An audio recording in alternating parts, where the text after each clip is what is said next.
नमस्कार मेरे वीर जवान साथियों।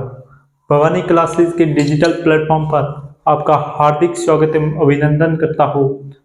आशा करता हूँ कि आपकी तैयारी बहुत अच्छे से चल रही होगी। लगातार अपनी तैयारी को बेहतर प्रदर्शन कर रहे होंगे अपनी तैयारी में। आज हम बात कर रहे थे पशु परिक्षर भर्ती के, जिसमें आपने फॉर्म अप्लाई कर दिया होगा। करीब करीब 17 लाख के आसपास फॉर्म आए हैं। तो इसमें अपनी सीट को कंफर्म करने के लिए लगातार आपको अपने लक्ष्य के प्रति जागृत होकर मेहनत करनी पड़ेगी। तो इसी सिलसिले में हम पशु परिक्षर भर्ती के पार्ट बी, जो पशुपालन विज्ञान है, उस विज्ञान का आज हम एक टॉपिक ले रहे हैं, भार ढोने वाले पशु। भार ढोने वाले पशु के क्या उद्देश्य होते हैं, कौन कौन से पशु होते हैं, उनके बारे में हम विस्तृत चर्चा करेंगे। तो भार ढोने वाले पशु की बात करें तो सबसे पहले हम बात करते हैं कि भार ढोने वाले पशुओं के क्या उद्देश्य हैं, उनको किस लिए पाला जाता है। उस उद्देश्यों की बात करें तो पहला तो है कि लंबी दूरी तक कोई भी भारी वस्तु है उसको परिवहन करने के लिए भी भार ढोने वाले पशुओं का उपयोग किया जाता है। रेगिस्तानी क्षेत्रों में सवारी करने के लिए भी भार ढोने वाले पशुओं का उपयोग किया जाता है। तो अपने मुख्य रूप से भार ढोने वाले पशुओं के दो उद्देश्य हैं। तो उद्देश्य क्या कौन कौन से हैं उसकी बात करें। भार ढोने वाले पशुओं के उद्देश्य,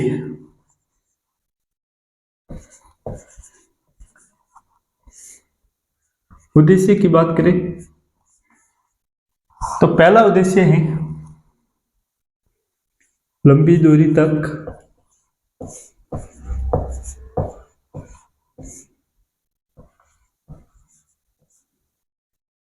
भारी वस्तुओं का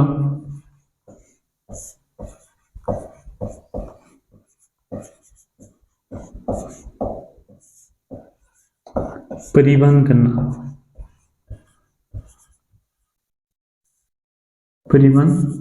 करना। यह तो अपने भार ढोने वाले पशुओं का पहला उद्देश्य है कि लंबी दूरी तक कोई भी वस्तु को पहुंचानी है, भारी वस्तु को, तो उसके लिए उपयोग करते हैं। नंबर 2, सवारी के लिए भी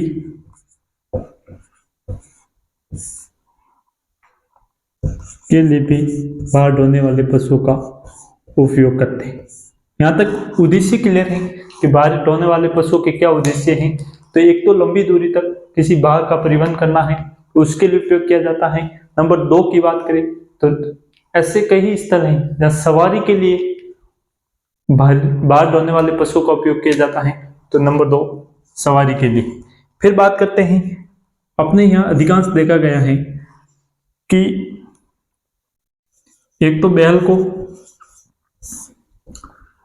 एक ऊंट को, एक घोड़ा को, गधा व खच्चर, इनका उपयोग भार ढोने वाले पशुओं में किया जाता है। कौन कौन से पशु का उपयोग करते हैं हमारे यहाँ? तो बैल है, ऊंट है, घोड़ा है, गधा है, खच्चर है। इन 5 मुख्य जानवरों का उपयोग हमारे यहाँ भार ढोने के लिए किया जाता है। तो लिखिए, बैल, ऊंट, घोड़ा, गधा व खच्चर, उन पशुओं का उपयोग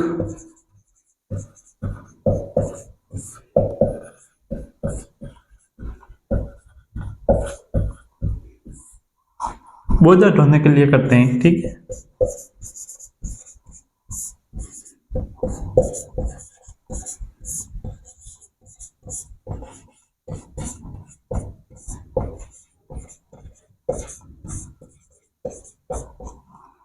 यहां तक क्लियर है? कौन कौन से पशु? बैल है, ऊंट है, घोड़ा है, गधा है, खच्चर है। इनका उपयोग बोझा ढोने के उद्देश्य से किया जाता है। और महत्वपूर्ण पॉइंट है कि जो भी भार ढोने के लिए हम पशु का उपयोग करें उसका बंध्याकरण कर देना चाहिए। बंध्याकरण करने के पीछे क्या उद्देश्य है? एक तो उसकी जो शरीर की मजबूती है वो बनी रहती है, और दूसरा उद्देश्य यह है कि उनका स्वभाव शांत और विनम्र स्वभाव हो जाता है। पशु शांत हो जाता है, विनम्र हो जाता है, उसके शरीर की सामर्थ्य शक्ति बढ़ जाती है, जिससे वह अधिक से अधिक बोझ ढो सकता है। इसके लिए देखिए पॉइंट वेरी इंपॉर्टेंट है। क्वेश्चन पूछा जा सकता है कि बोझ ढोने वाले पशुओं को बंध्याकरण क्यों किया जाता है? तो एक तो उसका स्वभाव शांत और विनम्र हो जाता है, दूसरा इसका महत्वपूर्ण पॉइंट है कि वो उसकी सामर्थ्य शक्ति बढ़ जाती है।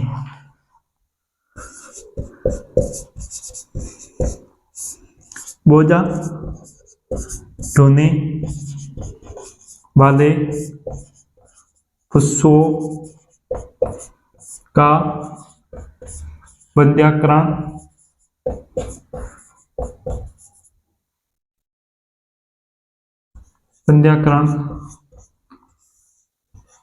कर देना चाहिए। क्यों कर देना चाहिए? तो पहला पॉइंट अपना है उनकी सामर्थ्य शक्ति।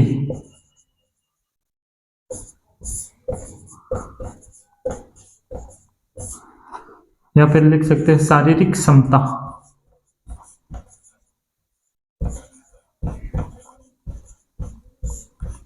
बढ़ जाती है। यहां तक क्लियर है? नंबर दूसरा पॉइंट क्या है? उनका स्वभाव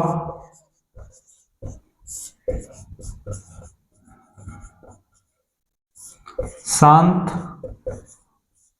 व विनम्र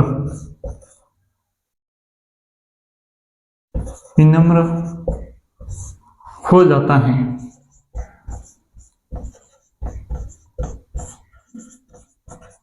यहां तक क्लियर होगा। तो पहले आपने को पढ़ना है कि बाहर ढोने वाले पशुओं को पालने के क्या उद्देश्य है। तो एक तो बाहर का परिवहन करने के लिए, नंबर 2 सवारी के लिए।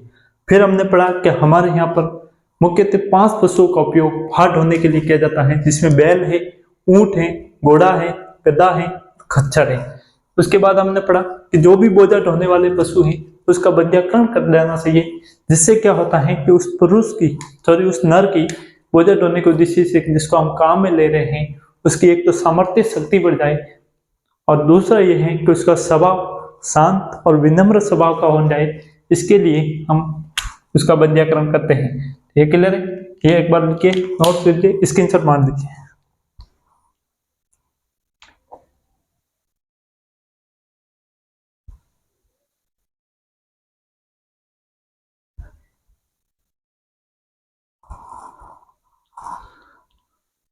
ठीक है, मारा स्क्रीनशॉट।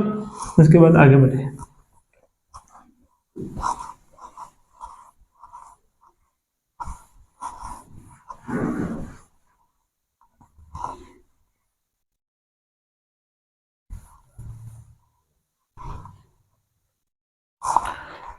उसके बाद एक परिभाषा आती है बुल लॉक की। बुल लॉक क्या होता है? वेरी इंपॉर्टेंट परिभाषा है।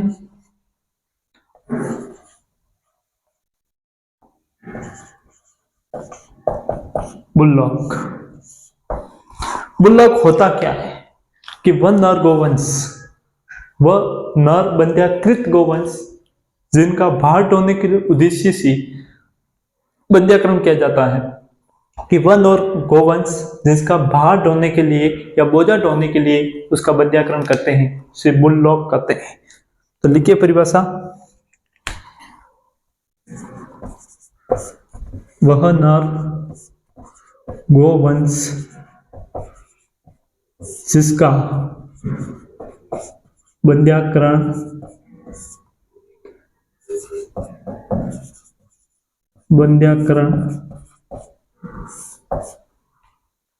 बोझा ढोने के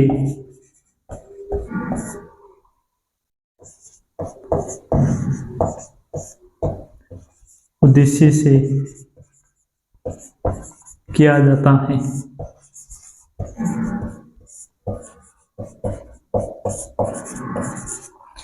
यहां तक क्लियर है? बुल्लॉक होता क्या है कि वह नर गोवंश जिसका बोझा ढोने के उद्देश्य से या बाहर वन करने के उद्देश्य से उसका कास्ट्रेशन किया जाता है, तो उसका बुल्लॉक कहा जाता है। ठीक है, लिखिए परिभाषा।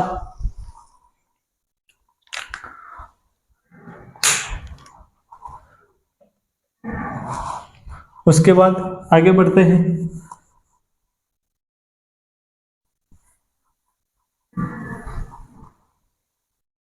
उसके बाद आगे बढ़े कि बोझा ढोने वाले पशुओं का कितने भागों में वर्गीकृत किया जाता है, कितने प्रकार होते हैं।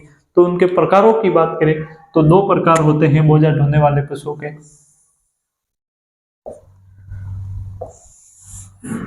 वंध्याकरण वाला टॉपिक हमने एक अलग से वीडियो बनाकर पूरा विस्तृत रूप से समझाया गया है। तो वंध्याकरण टॉपिक को विस्तृत सरसाई या पढ़ने के लिए भवानी क्लासेज में पशु परिसर भर्ती पार्ट बी की एक सुव्यवस्थित ढंग से प्लेलिस्ट अपलोड की है, उसमें आप पढ़ सकते हैं। ठीक है, तो बात करते हैं बाहर ढोने वाले पशुओं की। तो इसमें दो भागों में विभाजित किया। देखिए यहाँ दो प्रकार। पहला अपना जानवर है पैक जानवर।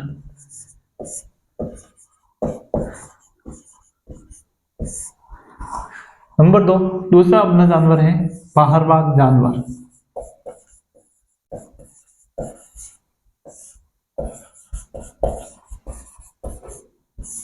यहां तक क्लियर है। पहला पैक जानवर, दूसरा बाहरवाग जानवर।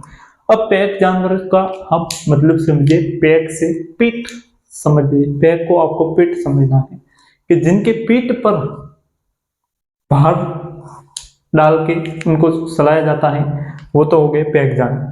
नंबर दो, बाहरवाग जानवर में उनके पीठ पर एक गाड़ी लगाई जाती है, उस गाड़ी पर यदि बाहर रख के उनका उपयोग करते हैं तो वो बाहरवाग जानवर है। तो लिखिए पैक जानवर में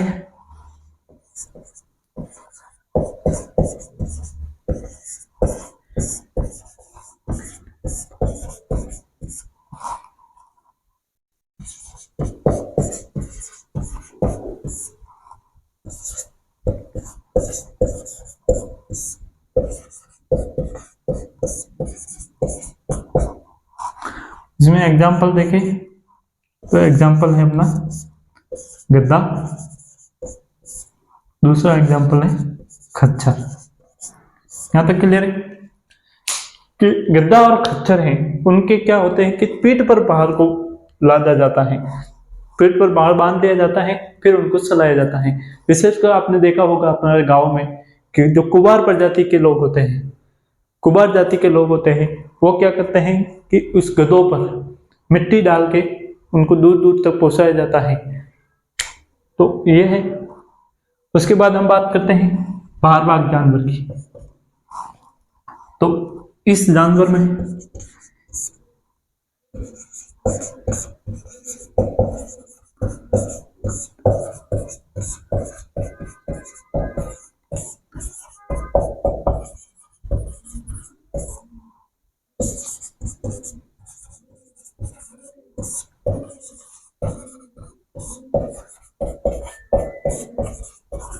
उन पे क्या होता है कि गाड़ी को बांधा जाता है कंधों के ऊपर, फिर उस गाड़ी के ऊपर बाहर बंद किया जाता है। तो वो हो गए अपने बाहरवाग जानवर। इसके अंदर हमने पढ़ा है बैलगाड़ी, तो बैल आ गया। ऊंट गाड़ी, तो ऊंट इसके अंदर आ गया। फिर बात आती है घोड़ा गाड़ी, तो घोड़ा गाड़ी इसके अंदर आ गई। तो जिसके पीछे गाड़ी लगता है, बैलगाड़ी है, ऊंट गाड़ी है, घोड़ा गाड़ी है, तो वो बाहरवाग जानवर के अंदर आ गया। जिसके खुद की पीठ पर ही बोझा डाल के उपयोग किया जाता है, वो पैक जानवर आ गए। उसके अंदर गद्दा और खच्चर है। वेरी इंपॉर्टेंट, एक बार स्क्रीनशॉट ले लीजिए।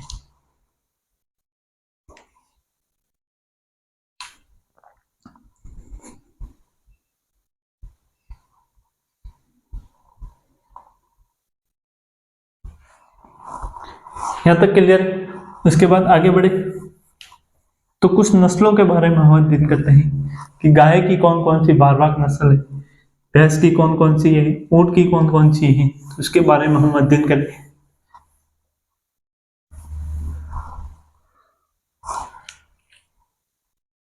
तो गाय की बारवाग नस्लें पहले लिखे, गाय की बारवाग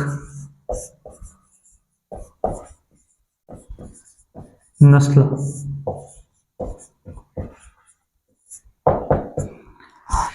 इसमें पहले आ गई अमृत महल,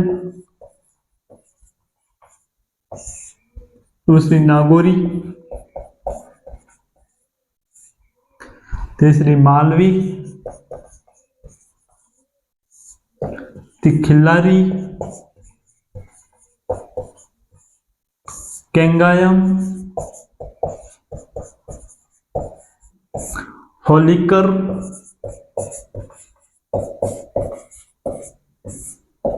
सीरी,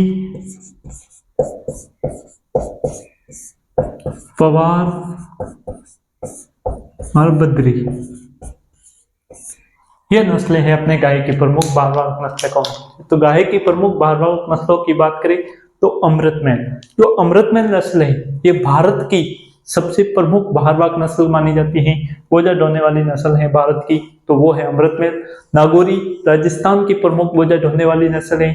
और फिर बात करते हैं मालवी की, तो ये मध्य प्रदेश की प्रमुख भारवाहक नस्ल है। खिलारी महाराष्ट्र के प्रमुख भारवाहक नस्ल है। फिर बात करते हैं केंगायम। केंगायम को तमिलनाडु की गर्व के नाम से जाना जाता है। तमिलनाडु का गौरव कहा जाने वाली नस्ल कौन सी है? तो केंगायम है। एक नस्ल आती है वेसूर। वेसूर, वेसूर ये भी एक भारवाहक नस्ल है। और ये वेसूर नस्ल विश्व की सबसे छोटी नस्ल मानी जाती है, वेसूर। ठीक है, तो भारवाहक नस्ल में अमृतमहल भारत की सबसे ज्यादा बोझा ढोने वाली नस्ल है। नागौरी राजस्थान की सबसे बोझा ढोने वाली नस्ल। फिर बात करते हैं मालवी, तो ये एमपी की सबसे ज्यादा भार ढोने वाली नस्ल है।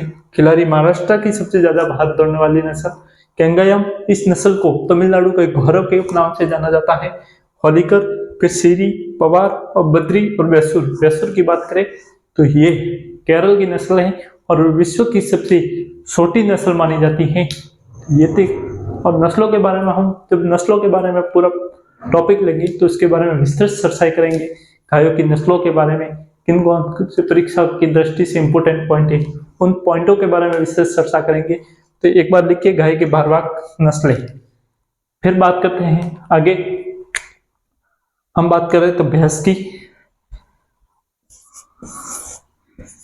भैंस की भारवाहक नस्ल की बात करें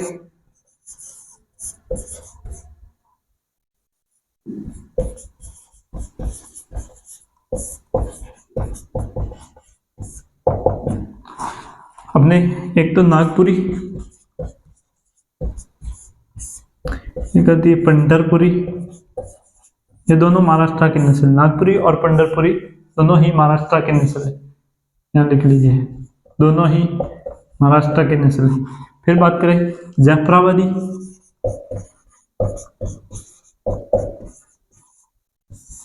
फिर बात करें सूरती, फिर बात करते हैं महसाणा, फिर बात करते हैं बदावरी। और भी है। और एक अपने ऊंट की नस्ल की बात करें तो ऊंट की भारवाहक नस्ल है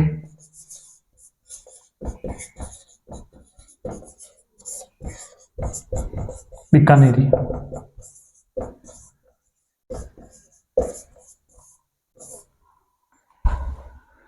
ठीक है, लगभग 45%। यहाँ तक क्लियर है। तो ये थी प्रमुख भारवाहक नस्ल। फिर बात करते हैं भैंस के भारवाहक नस्ल की बात करें तो नागपुरी और पढ़नपुरी जो है दोनों ही महाराष्ट्र के नस्ल हैं। उसके बाद हम बात करें महसाणा की, तो ये म्यूरा और सूरती का क्रॉस है महसाणा नस्ल। और भैंसों में सर्वाधिक लंबा दुग्ध काल की बात करें तो वो महसाणा का है। सूरती की बात करें तो इसके हिस्साकार सिंग के लिए विशेष विशेषता है सूरती की। और गोदावरी की बात करें तो भैंसों में सर्वाधिक फैट लगभग 14% के आसपास फैट पाई जाती है, वो है अपने गोदावरी नस्ल के अंदर। और ऊंट की भारवाहक नस्ल की बात करें तो बीकानेरी है। बीकानेरी भारत के अंदर पाई जाने वाली लगभग ऊँटों का 45% नस्ल कौन सी है, तो वो बीकानेरी है। ऊँटों की लगभग 45% ऊँट किसके हैं, तो वो बीकानेरी नस्ल के हैं।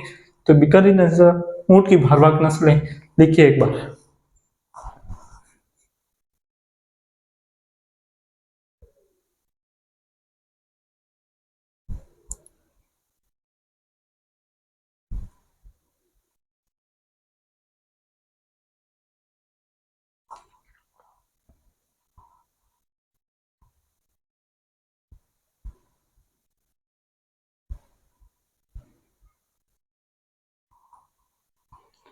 ये लिख लिया। उसके बाद आगे बढ़े।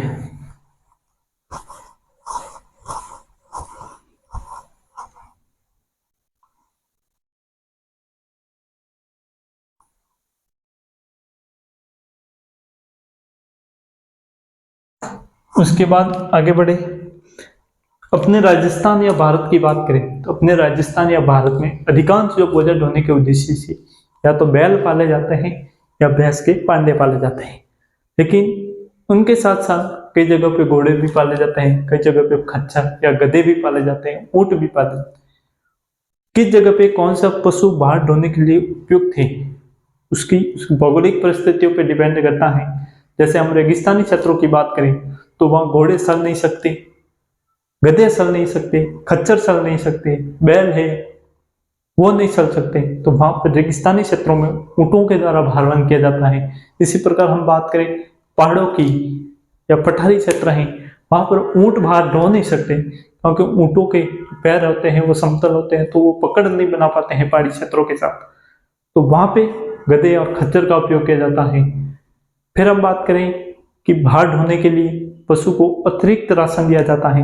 एक तो सामान्य अपना जीवन व्यतीत करने के लिए जो राशन दिया जाता है उसे जीवन निर्वाह राशन कहा जाता है, जबकि उसके बाहर ढोने के लिए उद्देश्य से उसके कार्य करने की दर से कौन सा राशन कितना देना है, जो अतिरिक्त राशन दिया जाता है उसे उत्पादन राशन के नाम से जाना जाता है। तो ये तीनों पॉइंट लिखिए।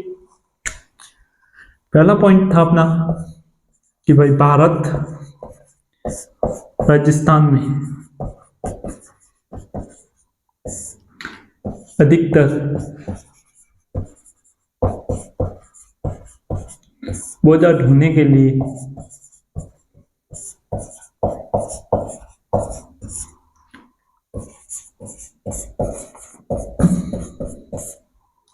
बैल या भैंसा, भैंसा के कोष्ठक में लीजिए पांडा का उपयोग करते हैं, परंतु इसके अलावा कई क्षेत्रों में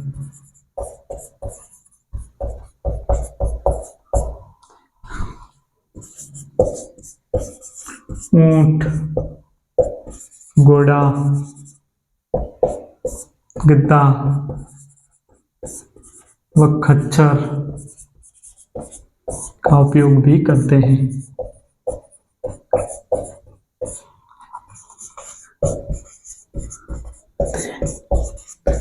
यानी कहने का सीधा सा तात्पर्य ये है कि अपने राजस्थान या भारत की बात करें तो यहाँ पर अधिकतर तो बैल या फिर भैंसा या पांडा का उपयोग भी करते हैं, लेकिन कई क्षेत्र ऐसे हैं वहां पर बैल या भैंसा का उपयोग करना अनुकूल नहीं है, तो वहां पर कहीं पे ऊंटों का प्रयोग भी करते हैं, कहीं पे गधों का भी प्रयोग करते हैं, कहीं पे खच्चर का भी प्रयोग करते हैं, कहीं पे घोड़े का भी प्रयोग करते हैं।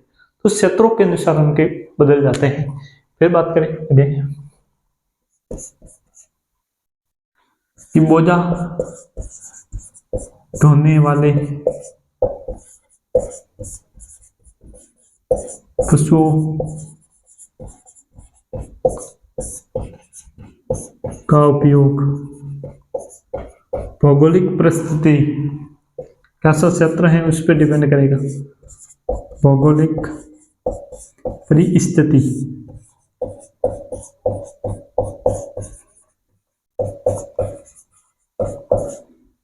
पर निर्भर करता है। यहां तक के लिए पॉइंट लगा के लिखिए। रेगिस्तानी क्षेत्रों में ऊंट का प्रयोग, और बात कीजिए पहाड़ी या पठारी क्षेत्रों में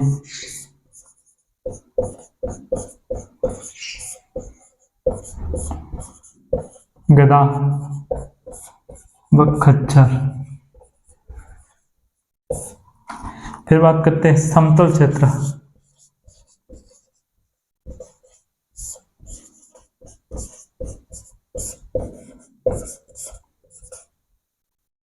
बैल है, घोड़ा है,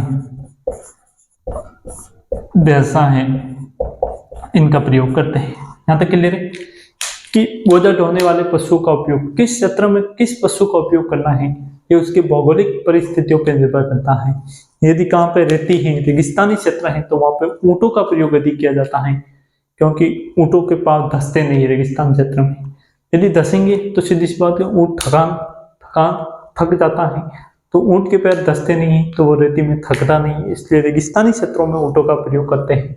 नंबर 2 की बात करें, पहाड़ों या पठारी क्षेत्रों की बात करें, तो हम घोड़ा और खच्चर का उपयोग करते हैं, क्योंकि घोड़ा और खच्चर के पैर पठार के साथ अपना सामंजस्य बिठा सकते हैं। बाकी पशुओं के पैर पठार या पहाड़ी क्षेत्रों के साथ अपना सामंजस्य नहीं बिठा पाते हैं, तो वहां पे गधे और खच्चर का उपयोग किया जाता है।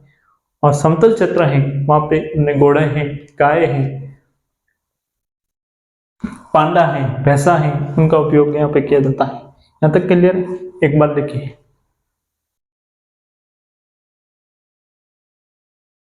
लिख लीजिए, एक बार स्क्रीनशॉट ले लीजिए।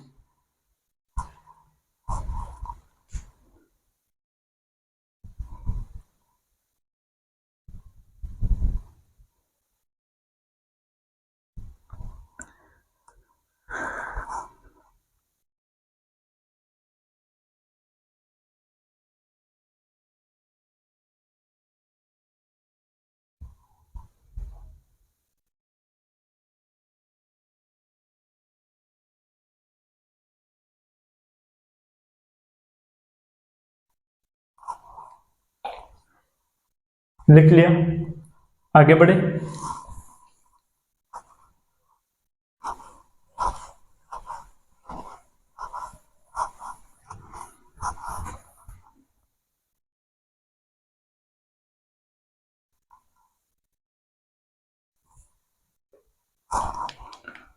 फिर अपना पॉइंट आता है कि बोझा ढोने वाले पशुओं को पशु कौन सा कार्य कर रहा है, उसकी आधार पर उसका राशन को बढ़ाया जाता है कि कितना मजबूती का काम कर रहा है, कितना भार ढो रहा है, उसकी कार्य करने की प्रगति के आधार पर, कार्य करने की दर के आधार पर जो राशन दिया जाता है उसी राशन दर कहा जाता है, उत्पादन राशन कहा जाता है। ठीक है, भार ढोने वाले पशु को जीवन निर्वाह राशन के अतिरिक्त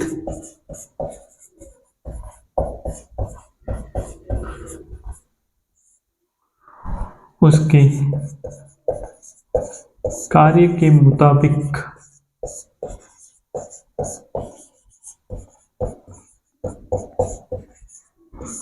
जो राशन दिया जाता है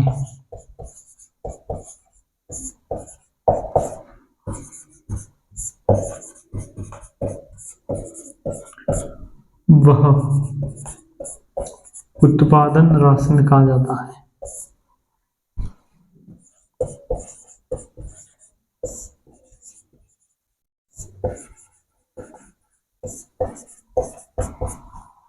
यहाँ तक क्लियर है कि बाहर ढोने वाले पशु को सामान्य जो जीवित रहने के लिए जो राशन दिया जाता है उसको तो जीवन निर्वाह राशन कहेंगे। फिर उसके अतिरिक्त वो कौन कौन से कार्य करते हैं, कितना वजन उठाता है, उसके कार्य के मुताबिक जो राशन दिया जाता है उसे हम उत्पादन राशन कहा जाता है। यहाँ तक क्लियर है, उत्पादन राशन कहेंगे, ये परिभाषा थी। फिर बात करते हैं कि मान लो किसी पशु को उबड़ खाबड़ क्षेत्र में चलाना है तो उसको 4 से 5 किलोमीटर से ज्यादा नहीं चलाना चाहिए, उसके बाद वो थक जाता है। तो ये भी लिख दीजिए, उबड़ खाबड़ या ढलाई वाले क्षेत्रों में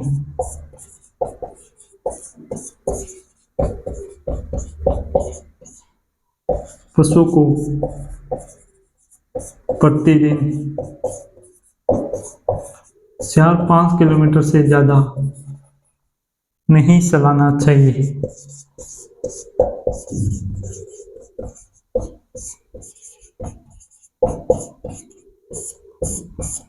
यहाँ तक क्लियर है कि उबड़ खाबड़ या कोई ढलाई वाला क्षेत्र है, किसी ढलान पे चलाना है, तो उस पशु को 4-5 किलोमीटर से ज्यादा नहीं चलाना चाहिए।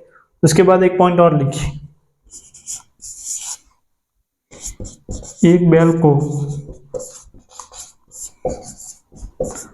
4 से 5 किलोमीटर प्रति घंटा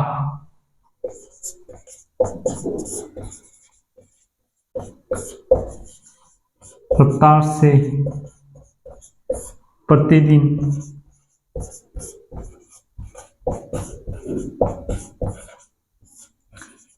35 से 40 किलोमीटर से ज्यादा नहीं चलाना चाहिए।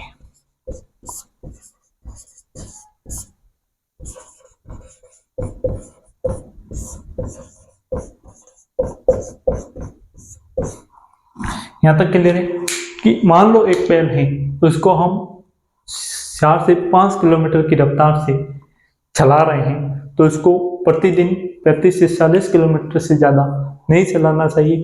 जिससे क्या होता है कि पशु थक जाता है, परेशान हो जाता है, पशु कमजोरी का शिकार हो जाता है। तो यह तक क्लियर है।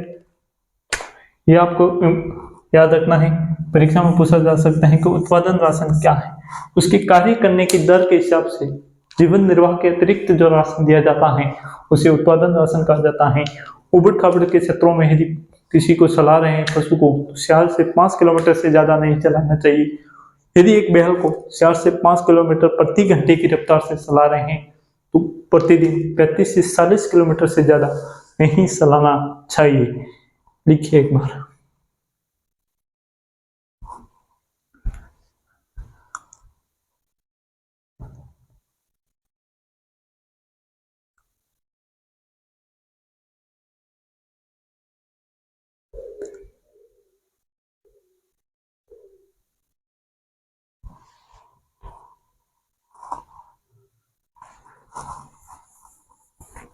आगे बढ़े।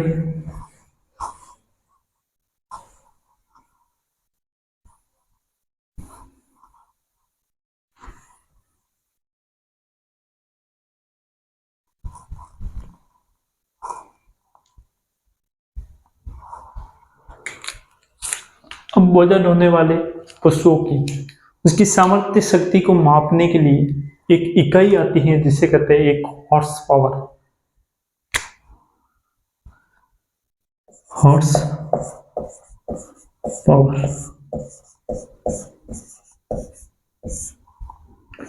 हॉर्स पावर होती क्या है? एक घोड़ा 1 सेकेंड में 1 फीट तक कितना भार लेकर चलता है, वो है एक हॉर्स पावर। कि एक घोड़ा 1 सेकंड में 1 फीट तक कितना भार लेके चलता है, वो है अपना हॉर्स पावर। उस हॉर्स पावर का मान कितना होता है, वेरी इंपॉर्टेंट, पूछा जा सकता है परीक्षा में। लगा लीजिए पुस्तक। मान होता है 550 पाउंड या फिर 250 केजी। यहाँ तक क्लियर है कि इसका मान कितना है, 550 पाउंड या फिर 250 केजी। फिर बात करें तो विभिन्न पशुओं में इसका हॉर्स पावर की सामर्थ्य शक्ति अलग अलग होती है। तो बात करें घोड़े की, तो घोड़े का आधार लेके ही मान रहे हैं, तो घोड़े की सामर्थ्य शक्ति तो एक होगी 1। फिर बात करें भैंस की और खच्चर की, तो इनकी होगी 0.75। फिर बात करें बैल की, 0.74। फिर गाय की 0.45। फिर बात करें अपने खच्चर की तो 0.33। इनकी हॉर्स पावर की क्षमता है। तो घोड़ा एक, भैंस और खच्चर दोनों के बराबर है 0.75, बैल की 0.74, गाय की है 0.45 और खच्चर की है 0.35। यहाँ तक क्लियर है। एक बार ये लिखिए, वे वेरी इंपॉर्टेंट है, एक हॉर्स पावर का मान कितना होता है। परीक्षा में पूछा जा सकता है सीधा सीधा, 550 पाउंड या फिर 250 kg। ये भी पूछा जा सकता है बैल का हॉर्स पावर कितना है, घोड़े का तो एक हो गई, हॉर्स पावर का मान तो घोड़े के आधार पर ही ले, भैंस का, और ये भी पूछ सकता है, याद रखना है। खच्चर हच्चर नहीं पूछे जाएंगे, ये तीनों का पूछे जा सकते हैं। एक हॉर्स पावर का मान कितना होता है, एक घोड़ा एक सेकंड में 1 फीट तक कितना भार लेके चलता है, उसे हॉर्स पावर कहेंगे। Very important.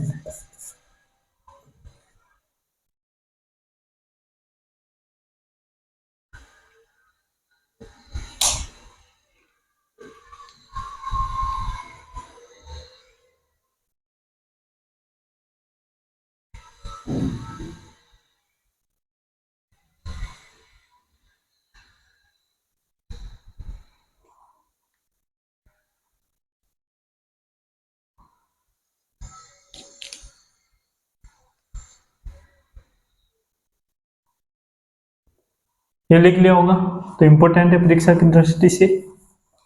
फिर आगे बात करें हम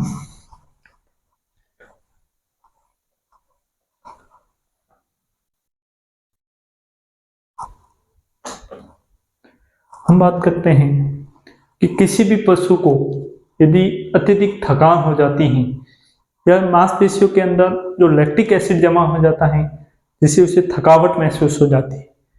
पशु लोग या फिर हमारे लोग मनुष्य के अंदर भी क्या होता है कि पूरे दिन काम कर लेते हैं, फिर शाम को सोते हैं तो सुबह उठते हुए शरीर में दर्द महसूस होता है। तो दर्द महसूस होता किससे है, तो जो भी अपनी मांसपेशियां होती हैं उसके अंदर लैक्टिक एसिड जमा हो जाता है, उस लैक्टिक एसिड के कारण थकान महसूस होती है। तो ये भी लिखिए पॉइंट।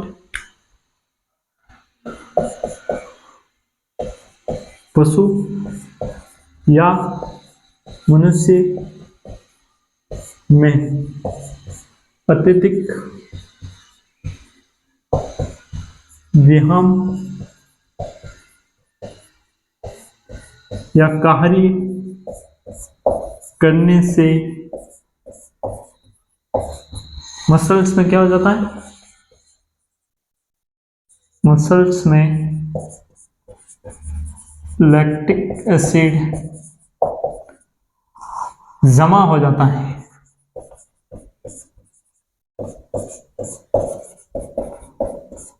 जिससे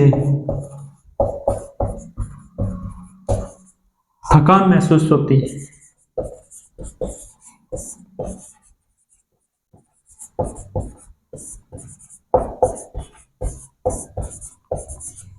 ये पॉइंट क्लियर है कि यदि पशु या मनुष्य की बात करें, कोई अत्यधिक हार्डवर्क करता है, अत्यधिक कार्य करता है, जिससे क्या मसल्स के अंदर लैक्टिक एसिड जमा हो जाता है, जिससे शरीर में एक थकावट सी महसूस होती है। तो वो किस कारण से होती है, वेरी इंपॉर्टेंट है, लैक्टिक एसिड के कारण। लैक्टिक एसिड के कारण थकावट सी महसूस होती है, याद रखना। उसके बाद एक पॉइंट है कि यदि किसी पशु के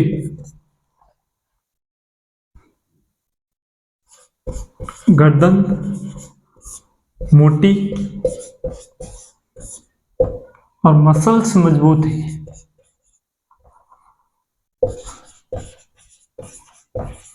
मसल्स मजबूत हैं, यदि किसी पशु के गर्दन मोटी है और मसल्स मजबूत है तो वो पशु एक भारवाहक पशु का सूचक है, भारवाहक पशु है। यहाँ तक क्लियर। उसके बाद हम बात करें दूसरा पॉइंट कि गर्दन पतली है,